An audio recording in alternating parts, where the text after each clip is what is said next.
Today, we're having a conversation with the Keeping It 101 podcast hosts. Check this out. This is TenOnReligion.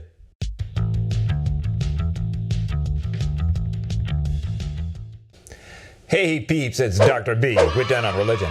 If you like religion and philosophy content, one thing I really need you to do is to smash that sub button because it really helps out the channel. You can also give me a super thanks here on the YouTube machine. New episodes are posted about every 2 weeks at noon U.S. Pacific time, so drop me some views. Keeping It 101 is a somewhat irreverent podcast on understanding religion. The hosts are Megan Goodwin and Ilyse Morgenstein Fuerst. Megan Goodwin wrote a book on abusing religion, and Ilyse Morgenstein Fuerst wrote a book on Indian Muslim minorities and the 1857 Rebellion. If you don't know what that is, you need to look it up and get yourself educated. And together, they recently wrote a book titled Religion is Not Done With You. Get a copy and read this book because it's that good. We had a great talk, and here's our conversation. Hello, everyone. We are here with Dr. Megan Goodwin and Dr. Ilyse Morgenstein Fuerst. How are you ladies doing today? Pretty well. Can't complain. I mean, we could complain, but we're not going to. All right. Like the dude, I abide.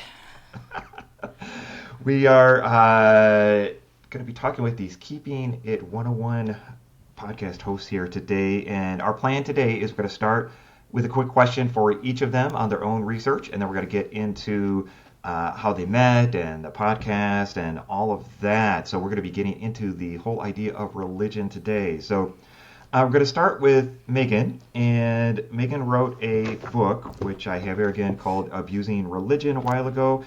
And in that, she has a couple of case studies on satanic panic, Islamophobia, and the FLDS Church, for those who don't know what that is.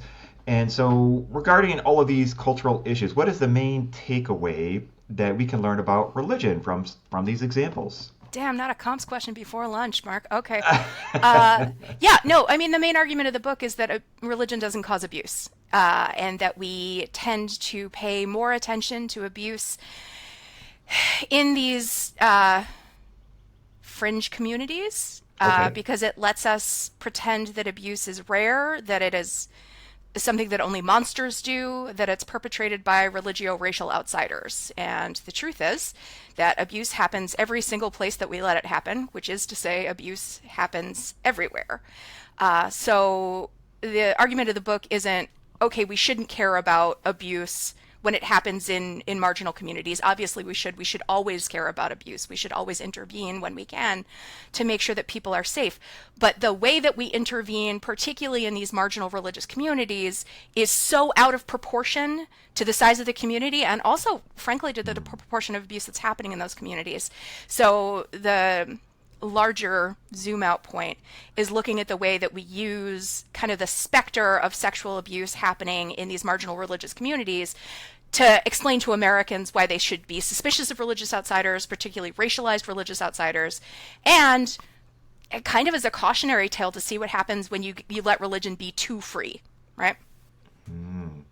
I mean, it's interesting because I was, I'm old. I was born in the 70s. I grew up in the 80s during the satanic. I was also born in the 70s, the dude. Satanic, I was barely born in the 70s. But I was, the whole satanic panic thing. Yes. I lived through that. And then also I was living in Phoenix, teaching part-time at community colleges, with the whole Warren Jeffs thing going on. And it was all over our local news, but they didn't really explain a lot of the religious aspects of that, and so there's sort of a little bit of a disconnect there. Do you think that's the case? So, particularly with Warren Jeffs, who is the once and future president of the Fundamentalist Church of Jesus Christ of Latter-day Saints, right.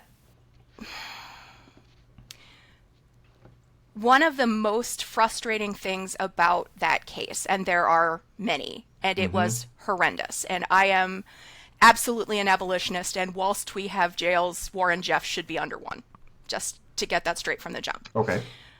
the way that the case got covered, and this was very much encouraged by people like John Krakauer and the former AG of Utah, was to focus on Warren Jeffs as the problem. And if you eliminate Warren Jeffs, then you eliminate the problem. That is not the problem in Yearning for Zion. That is not the problem in Short Creek.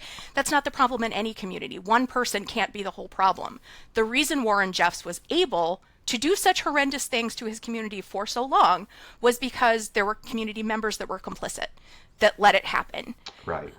And you get this, oh God, there's this really heartbreaking moment where his former chief of security talks about the fact that because Mormons, and particularly Mormon fundamentalists, have been so minoritized, so targeted, so reviled in broader American culture, it was really easy for people to write off any sort of rumblings about Warren Jeffs or what was going on in his inner circle as just Gentiles trying to discredit the prophet.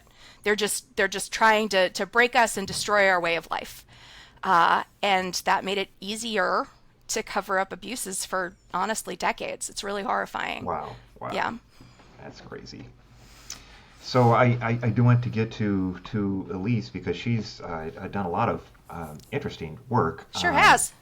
Islam, and there was a book on for the many Americans aren't aware of, the 1857 rebellion, and then maybe I'll ask her to talk about that in a minute. But the first question is in teaching Islam or presenting Islam publicly, is the main challenge more of a political thing, more of a cultural thing, or something else?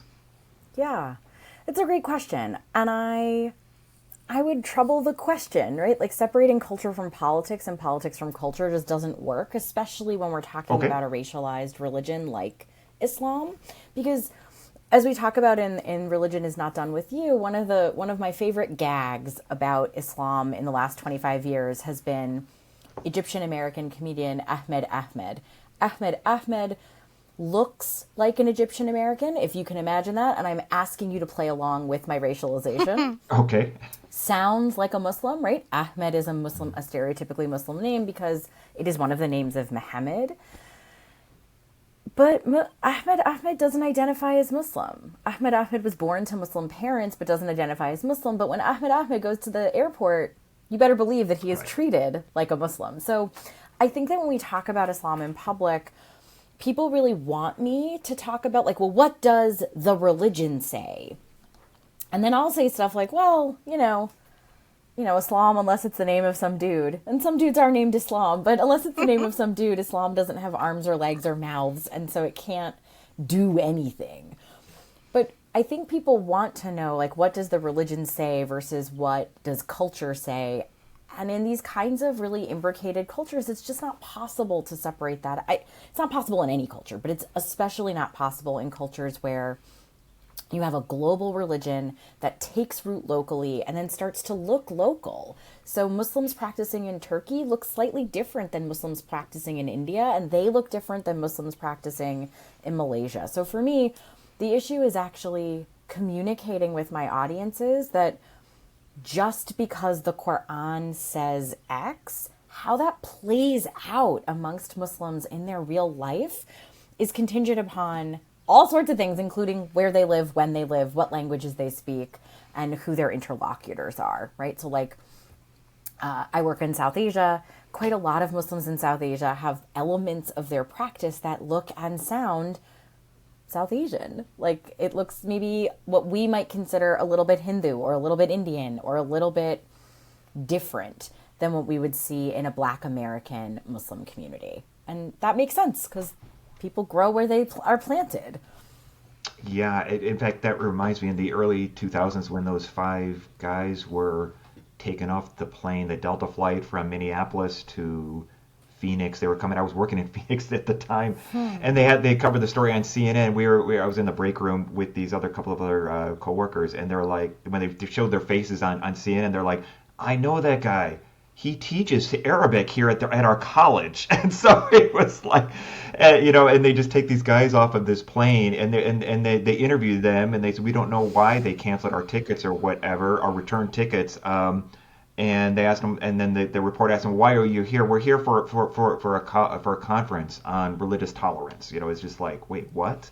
You know, and so Yeah, that's my experience. So teaching Islam is tricky. It's been politicized really since 1979 in this country and in a big way. But yeah. before that, if you think about the Nation of Islam and the rise of Black Muslim practice, before that, if you think about like black movements in the 1910s and 1920s. And then even before that, we've got the politicization of literacy in enslaved Muslim communities and why those folks were like simultaneously seen by slave owners as slightly better, right? Like they're educated compared to these other Black people, gross, or slightly worse because, well, you can't control them as well because they're writing in a secret squiggle language, so we might as well criminalize Arabic. So in the United States, we've never talked about Islam as a neutral entity. And so when I teach as an American to American students,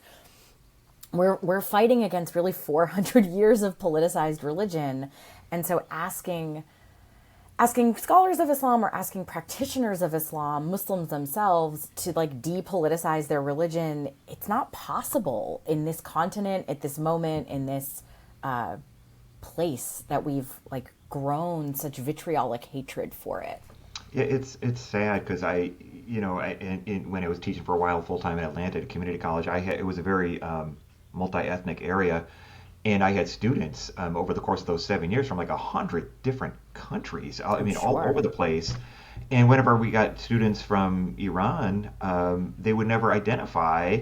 They would identify as Persian or something else, or Middle Eastern or whatever, and then I always loved talking to students and asked them what language they spoke, and then all the students got along with each other. It's just other people that ended up being the issue, not necessarily at the college, but other people in society in general. And then when they realized that it was a safe place, I mean, we had a great time in class, celebrating our cultures and our languages and learning about religion from all these different places. And then they were free to open up and share their experiences. It was great, but then they left my classroom, and they left my bubble, and so then it wasn't safe anymore, and I felt so sad. It was. Yeah, it's really tough. It is. These are hard times to work on anything that is perceived of as difference, but I think Islam has been in that category for a while now, minimally since 2001, expansively since 1979 in the contemporary period. But frankly, in American history, we don't really have a moment where Muslims are seen as equals. Yeah, it's crazy.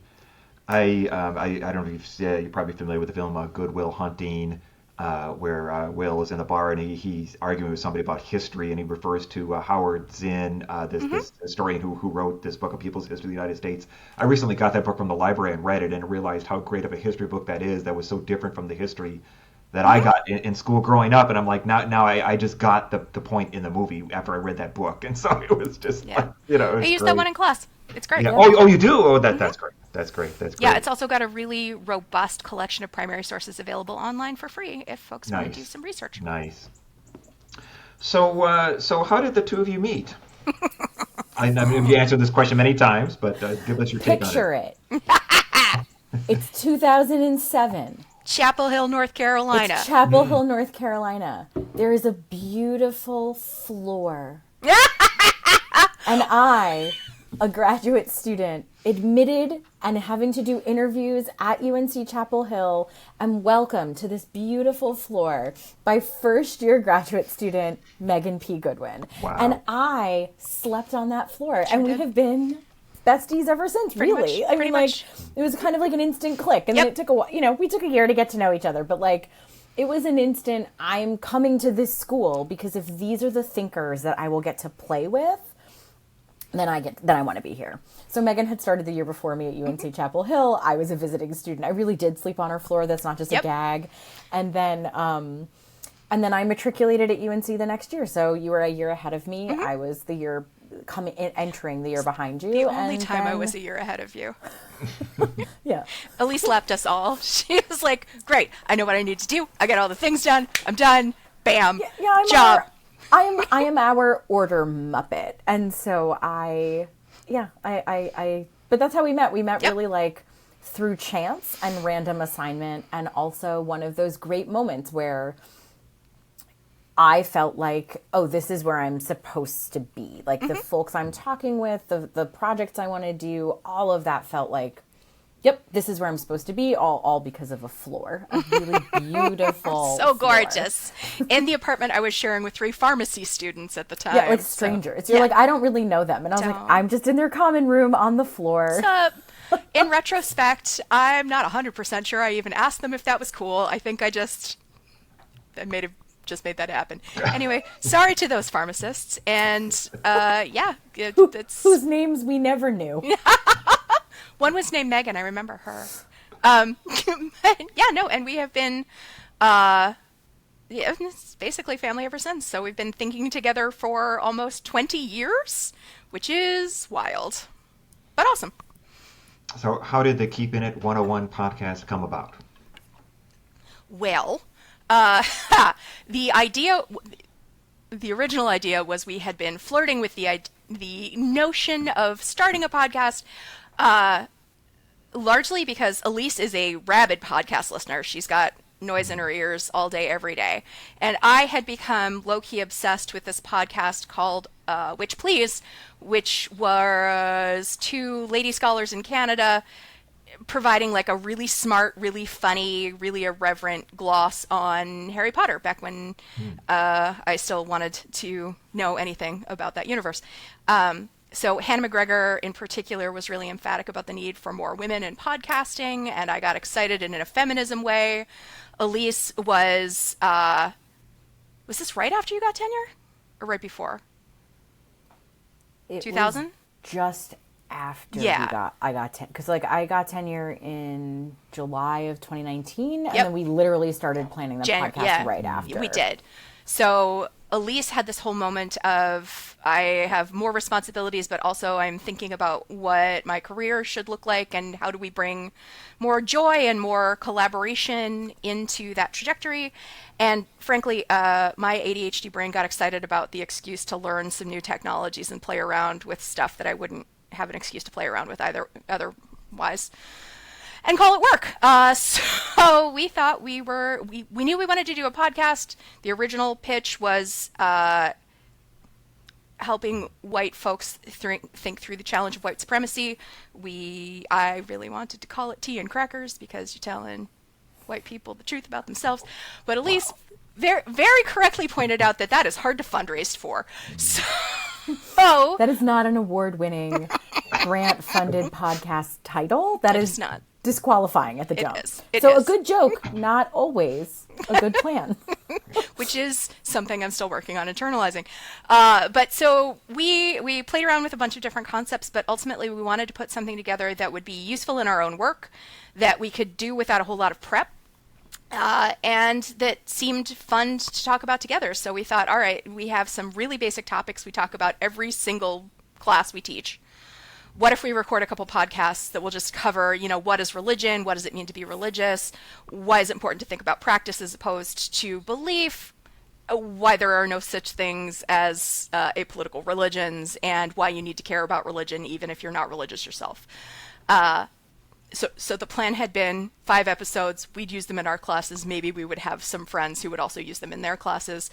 We launched in January of 2020, and you probably remember this. There was almost immediately a need for a lot of material that could be taught at a distance. Yeah. So the podcast took off in ways that we had not anticipated. Yeah. I think we also brought in a lot of listeners that we might not have otherwise gotten because folks were at home and looking for distractions. And we had a really vast and diverse audience find us almost right away. And now we're 5 years and 7 seasons in, over 100 episodes.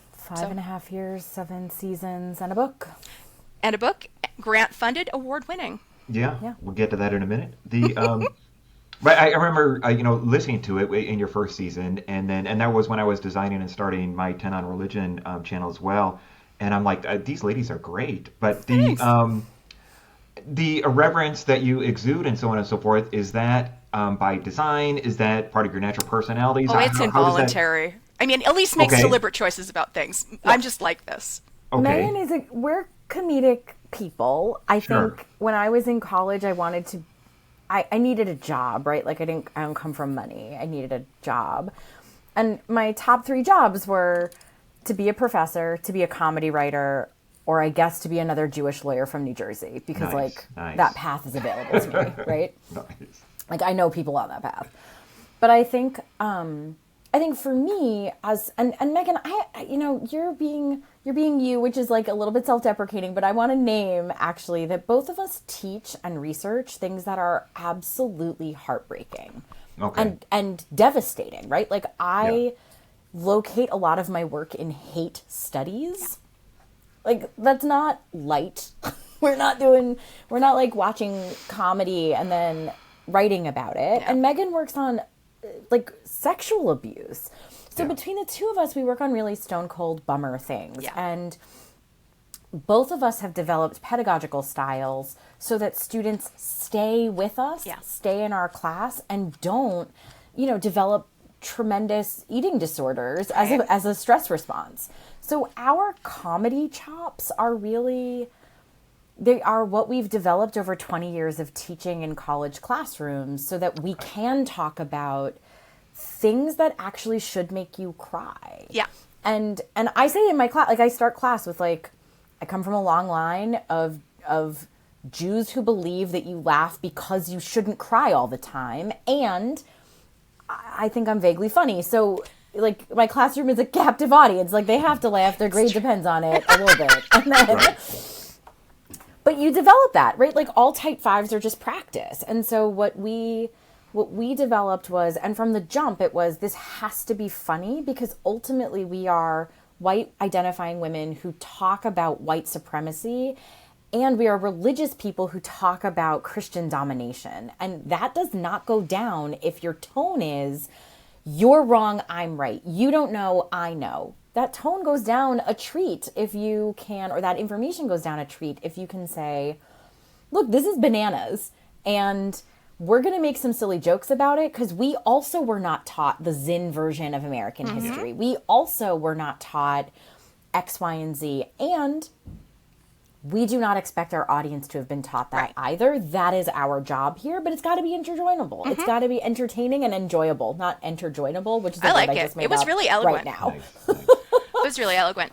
Well, and I think the approach to the book was very much born out of that. Teaching voice works in a way that scolding voice does not, which is a thing that I'm still, again, working to internalize because I love to yell about things on the internet. But the cults episode we did first season, I have seen make more of an empirical impact on the way that my colleagues discuss cults and new religious movements than 10 years of like all capsing on Twitter. So, or even like 10 years of robust publication. That too. I think what we are seeing in this is that when we use our teaching voices, which we are both award-winning college-level teachers, when we use that voice, boy, do people want to listen. They do. Well, and that's the thing, is there's a real hunger for religious literacy in this country and beyond. But one of the things that the book is challenging folks to think about is, why don't you know this? Who benefits from you not knowing about this? Because it's not individual people's fault that they don't get taught that history. That is happening by design. You don't teach people you try to subjugate about how you subjugate people.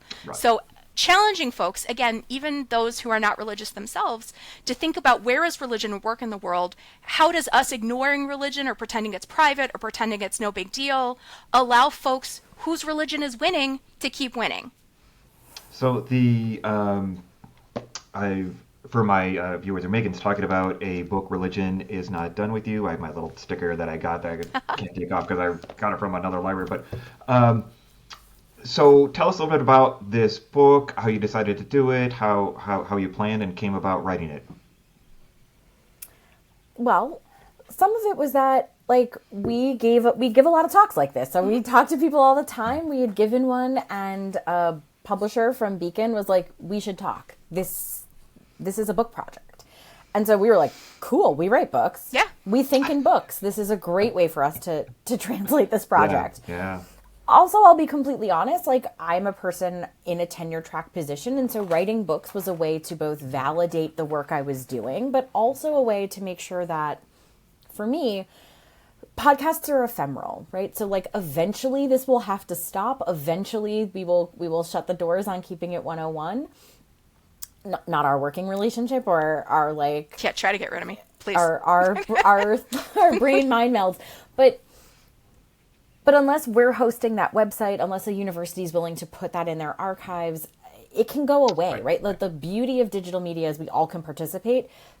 The problem of digital media is it goes away. Mm-hmm. And so a book was a way for us to, I think, put like an exclamation point at the end of a sentence of look at all this work we have done. Look at how much labor it is doing in the academy and beyond.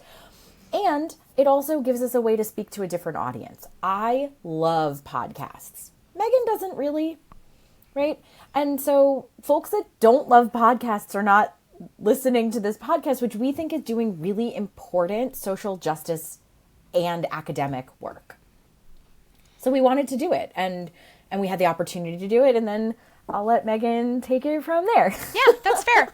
One of the things that was really great about working with Beacon was that they really let us set our own tone as long as we were backing it up with the scholarship.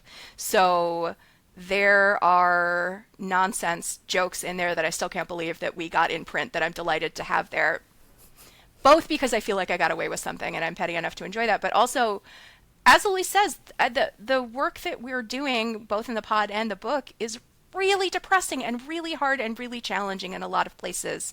And sure, there are folks that will sit down and just consume atrocities, but you reach a lot more people when you can surprise them, when you can invite them into the conversation, and that's exactly what the comedy does. In terms of how it came together, this was really interesting. When we started the book, we had been working together, thinking together, making ridiculous jokes together for a decade and a half, and we thought, all right, well, we know what we want to do with the book, and we know how we work together, so we're going to sit down and, like, they gave us a year, but we're going to need, like, 3 months. This is going to be fine.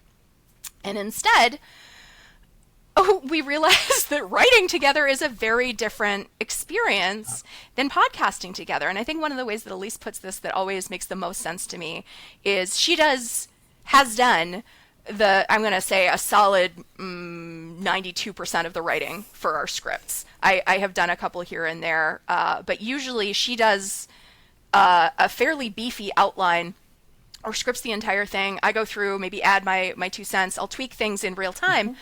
But we always maintain our own voices. And there are ways that I say things that Ilyse would not say. And there are ways that Ilyse puts things that just don't feel natural to me. That doesn't matter when both of our voices are clearly both of our voices. When we have a voice, it very much matters that it sounds like both of us. And that is an entirely different undertaking and way more challenging than we anticipated. So when we set out to kind of collaborate on chapter 1, the What is Religion chapter, which I cannot stress enough how very many times both of us have taught that class. Sure. I want to say we went through 9 drafts. Minimum. Like, easily. Yeah. We had to put it down for 9 months because we could not get together on how we wanted to present the absolute basic building blocks of this thing that we have been working on our entire adult lives. So I know, we actually agree on how it functions. Like, it's not like this wasn't on the like same creative team. Differences, irreconcilable differences. This was not an intellectual divorce moment. This was a moment where, in my discipline, we write very formally. We have quite a lot of like stodgy, like our style is a little bit stodgy.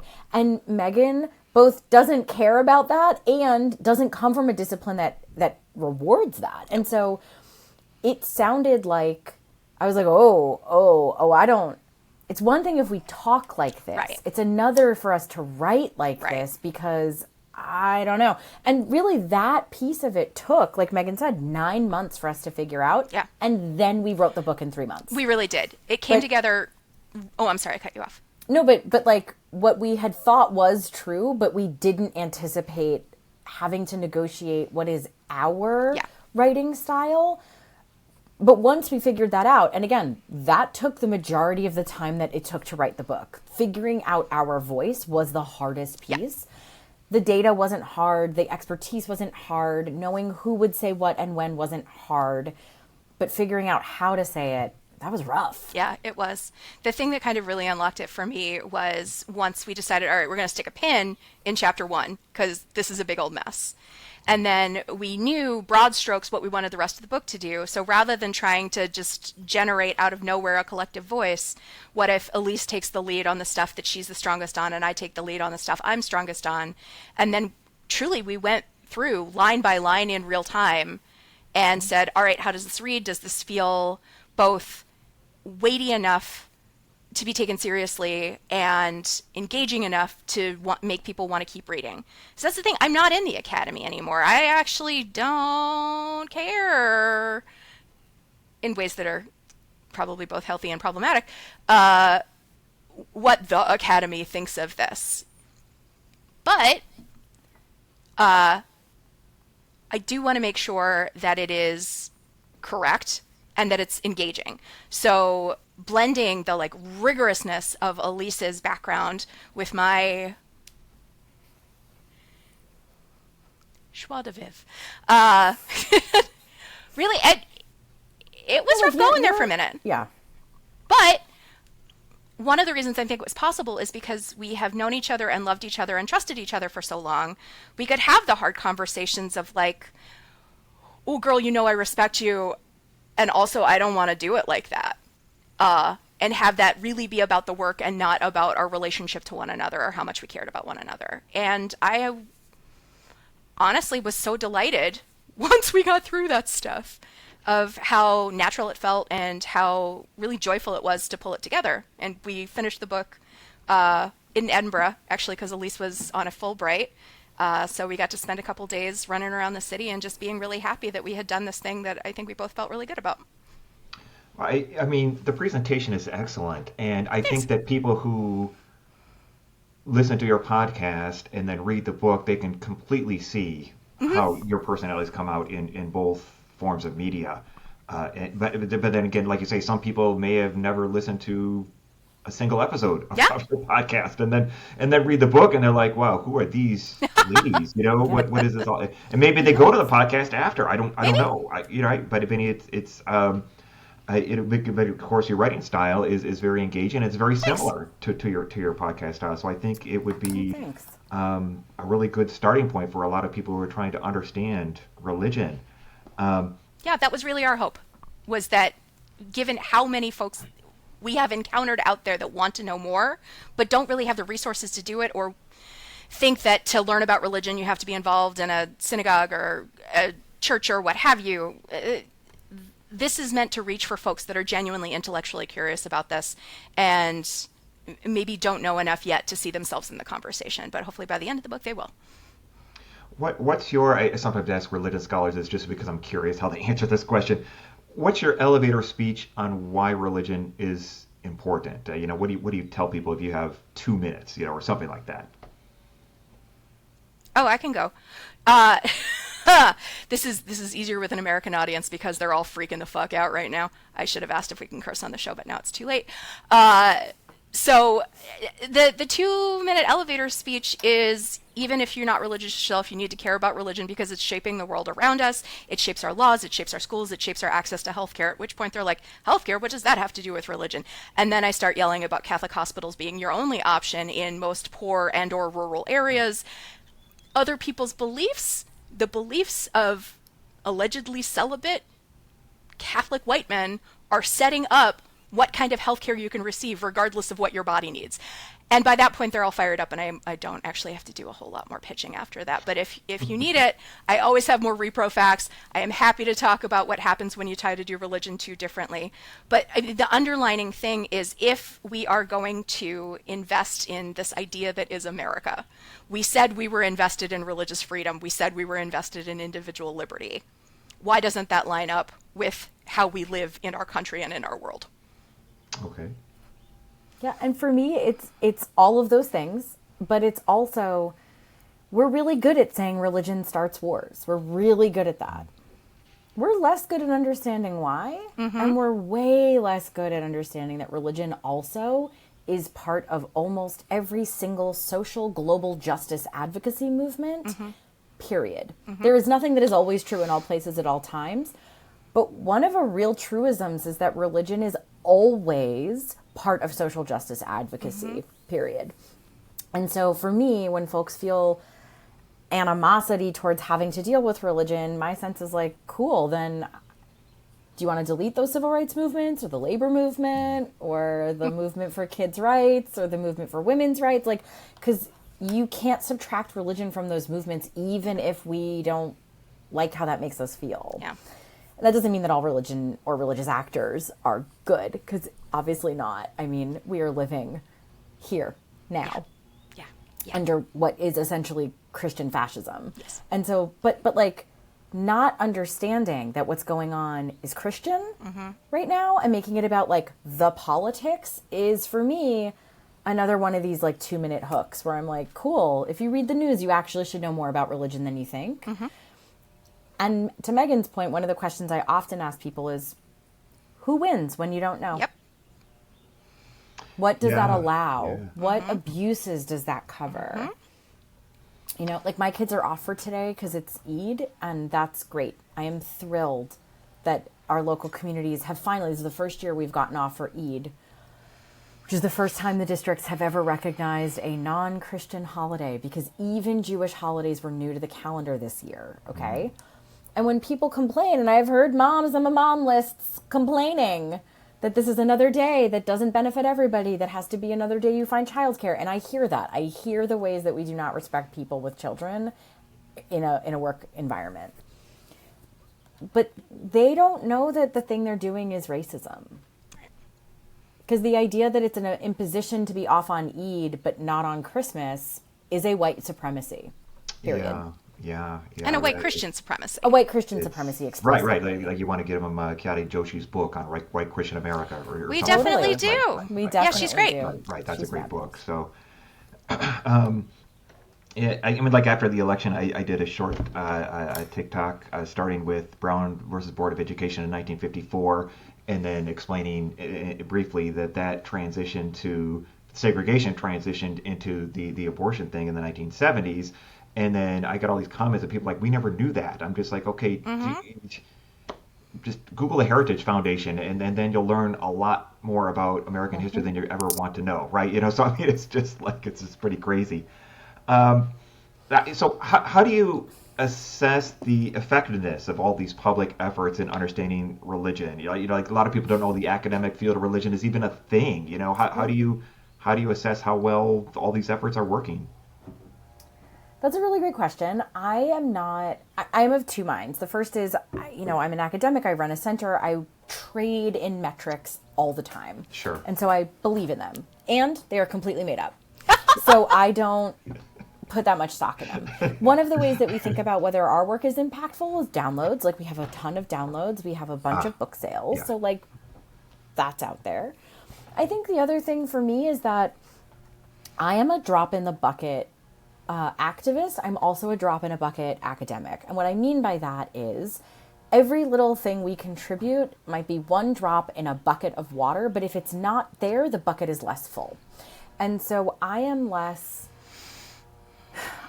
interested in whether or not there are measurable outcomes that this work exists than that the work exists, because if it's not there to point to, we don't know know what possibility it seeds that we teach in the way that we teach, or we broadcast in the way that we broadcast, or we publish in the way that we publish, right? So as we're watching the administration that we're currently living under remove funding and remove educational stances and try to rewrite museums and try to rewrite history, frankly, that's one of the ways I know that those of us who are working on these issues are making an impact, because you wouldn't have to fight us if we were irrelevant. Right. You wouldn't have to fight us or silence us or frankly deport and kill us if there is a space in which what we are teaching wasn't undermining the very white Christian supremacist systems that we are looking to undermine. It's a threat. So, yeah. Very It's a much so. threat. And so, I'll say the other way that I gauge impact is, like, I have been on neo-Nazi hate websites. Like, my name has been published. My addresses were doxed in previous locations since 2008, 2009. Wow. So again, like, my experience in this universe is slightly different than most, but I know I'm doing well if the people that are loathsome want to burn me in effigy. Yeah, if you're on their radar. That's exactly right. I'm doing just fine. I think on a positive note, one of the other ways that we're seeing an impact happen is we hear from friends and colleagues that they're using our work, that they're recommending our work. One of my absolute favorite things is hearing, oh, my library book group is doing this, or my reading group is doing this, or we got a really lovely tag on Blue Sky this morning. Our friend and colleague Sohini, who is at Queen's University, it just showed, she did like a shelfie of all of the books that she's using in one of her classes. And we're on a list with some really illustrious folks. The way that we're showing up in theories of religion classes and getting to participate in shaping that conversation is really, I mean, frankly, I'm gobsmacked. It is a funky thing to be like, I'm not in the academy anymore. And also I am regularly showing up on syllabi. And that's not even an ego moment. That's just math. Like we have great. stats on how many folks who are using our work. And that's just, it's incredibly humbling, but it also does get to feel like, oh, this is making a small change, but it is making a change in the conversation. And that's really exciting. It's nice. I mean, my channel's really small, but I do interreligious hermeneutics and philosophy of religion, and I've done some things. I've done a number of videos on Paul Tillich, Paul Ricoeur, all these sorts of figures, and some people have told me, like, you have the best videos on Paul Tillich that we've ever seen anywhere. And somebody said they saw my video on Paul Tillich, and they said, I learned so much more from your video than I did the Wikipedia article on Paul Tillich. I'm like, well, if I can't do better than the Wikipedia article on Paul Tillich, then I'm going to shut my channel down. I should be able to do better than that. But it is validating when you hear people are using your things. Yeah, absolutely. Yeah.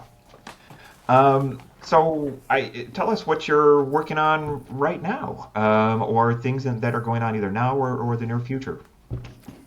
Well, allegedly, I am writing 2 separate books, but in reality, I'm taking a break. But but I'm working on 2 books. One is a project that I had a Fulbright for, which is on.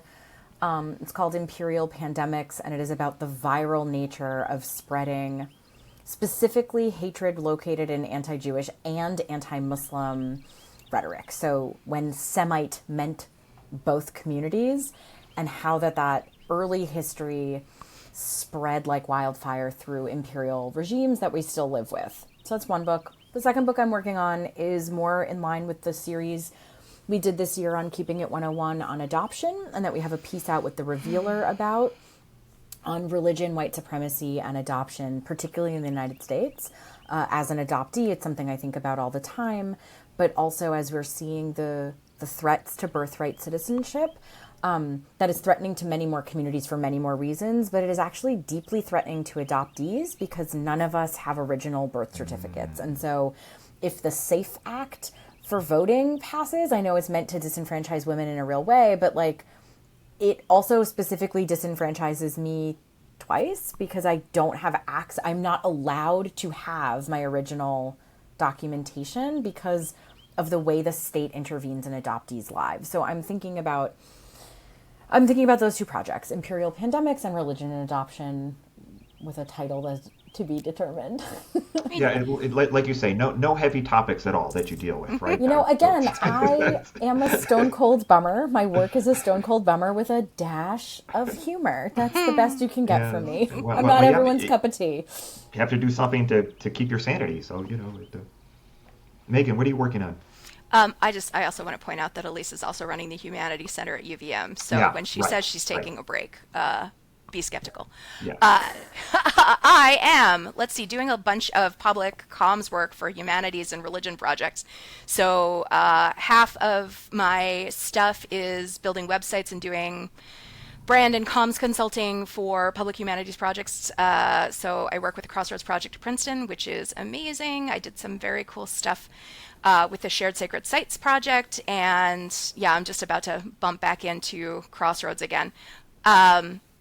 I'm also a senior editor at Religion Dispatches, so I am commissioning articles, particularly from writers of color, queer writers, and/or disabled writers. Religion Dispatches, for folks who don't know, has been around since 2008, so we're a digital elder. And the coverage is on religion, but is not confessionally religious, right? So you're not getting a religious perspective, you're getting a secular analytical perspective on current events, breaking news, and larger cultural trends, that kind of thing. I like them because they're snarky, which feels like a good fit for me. And then writing-wise, I have been spinning my wheels for ages on this Cults Incorporated book. So the project is called Cults Incorporated, Business of Bad Religion, and we're thinking about who benefits from treating specific groups like cults. What does that get us? So I'm looking at the move bombing and the aftermath, particularly on the theft of Africa children's remains by Ivy League professors. I'm sorry, I should say theft and commodification. I'm looking at the way that we misremember People's Temple in Jonestown. I am looking at the cultification of American Islam. And the chapter was called Cult 45. It was supposed to look at the contained period of the 45th president's term and the way that QAnon informed that. But now it's still, again, happening. So I don't fully know how I'm going to get a handle on that. I still need to figure out where the Hindu nationalism piece fits in and the ways that Hindu nationalism is affecting the American religio-political landscape. I still think the conclusion of the book is going to be Disney, and why isn't that a cult? Oh, wow. The Hindu national piece, I mean, I would love to learn more about how that relates to the United States today, because I don't know nearly enough about that. I think that'd be interesting. Most Americans don't, which is exactly why it's concerning. But Hindus for Human Rights is doing some really great public campaign stuff around that, so I would point folks there first, and then hopefully someday I will have a chapter about it. Wow. That's great. Hopefully this has helped people better understand the Keeping It 101 and these two lovely scholars and where they came from and how they met and how this whole thing came together, because it's a really fascinating story. And because on your own podcast you don't really usually tell your own story that often, and so it takes somebody on the outside to come in and say, okay, what's this all about, right? And so it's always hoping to step in and make that happen. But I will try to get some video editing done and get this out later this week. I'll certainly let you know about that. So great. Thanks so much for Absolutely, being Mark. here and taking some time out. We appreciate it. Yeah, great to see you. Thanks for having us. Take good care. Bye. So what did you think about our convo? Leave a comment below and let me know what you think.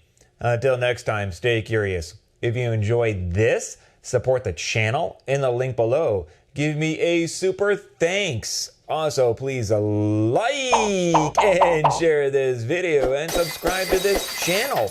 This is TenOnReligion.